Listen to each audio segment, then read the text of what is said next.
miners playing merry on Church Street so grand. I did sport and did run, but in 1916, when the wind shook the barley, like my father and brothers, I took to the gun.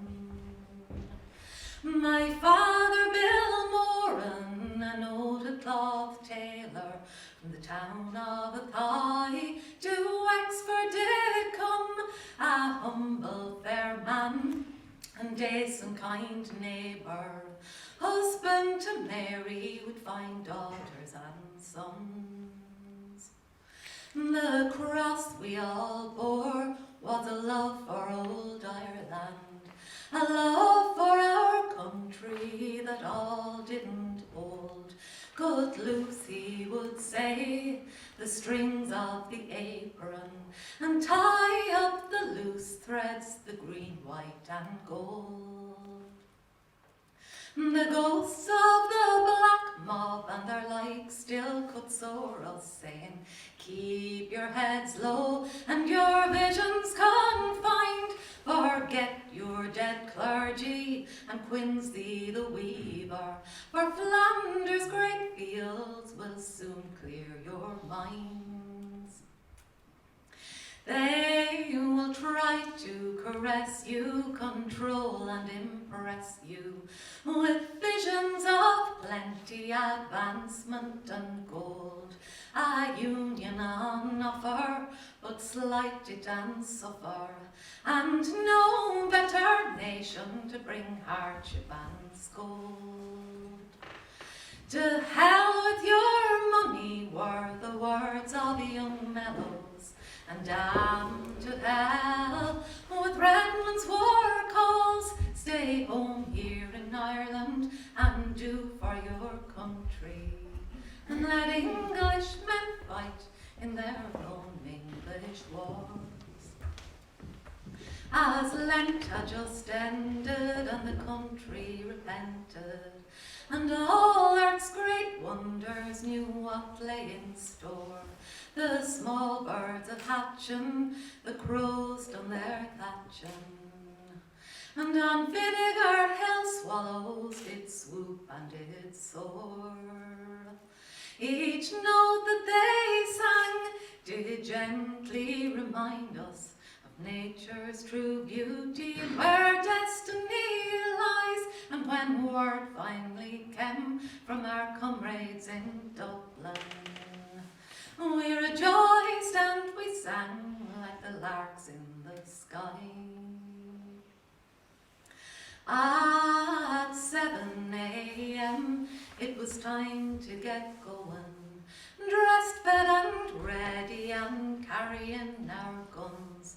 Bring the tea with you, Bill, for the men, said my mother, as we marched down Church Street to the Athenaeum. My own aged father looking prouder than ever, the man in his clothes, his black flying high, raised up by the hands of 3 of our women, Wexford's brave men, the tears in their eyes. For 5 days we stood surrounded by comrades, as we held our dear town by rifle and pike, and through Gorey and Ferns the news it was carried, o'er ditch and through fields, by foot and by bike. But we knew in our hearts that our end was soon coming, for French and his guns had us in their sights. No option set ears, but duly surrender, but always remember to hang on to your minds. Next day all the rats they came out of the sewers, and Redmond's brave men did the work of the crown. They raided our homes in a bid to arrest us, and those great Irish men, they took our flag down. To the hills were the words of our great dear Pat Keegan, like the babes in the woods, Seamus Raftery called. The homes of the Duffrey will shelter our good men, and from the slopes of the black stairs an empire will fall.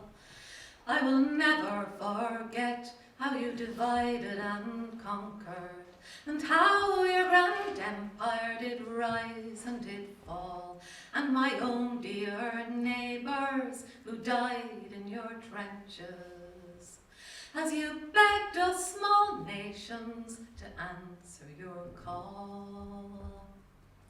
The months they passed by, and the summer had left us. No late in the morn we rested from chores, for we knew that by then the seeds were well planted, and time's gentle wonder would show what lay in store. 16 is the year I shall always remember.